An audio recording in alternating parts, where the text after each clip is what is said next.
Did you know that just like a human, your engine needs to breathe? Your nose acts as a filter to keep all the yucky stuff out of your lungs and your body. Well, your vehicle's air filter, basically, it serves the same purpose, but it keeps the yucky stuff out of your engine. And if water gets into your engine, it's going to stop working. Can you breathe underwater? I didn't think so. Guess what? Your vehicle can't either. Your engine air filter doesn't have the ability to protect your engine with that sudden influx of water.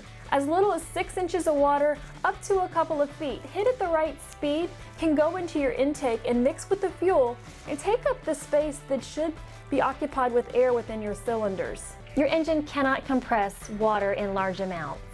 There are always pistons coming up and down that work to take your air into the cylinder, similar to how a vacuum cleaner works. This is also where the spark plugs ignite, which creates the power that makes your vehicle actually run.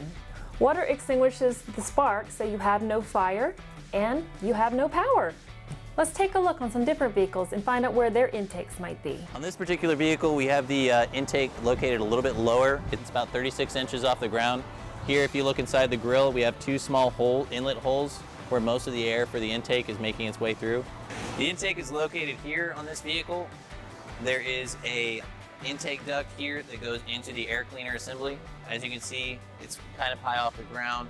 These fins are pointing downward and directed in there. Look right here.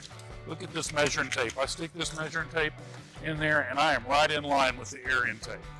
We have an air intake system that looks a little bit different than the others. It's also a lot higher off the ground. This is about 48 inches off the ground, where this does not have a skid plate. If water makes its way up underneath this vehicle, it can still get shot up by the fan, make its way up on top of this hood, and go right down into the intake. And then again, you have major engine damage.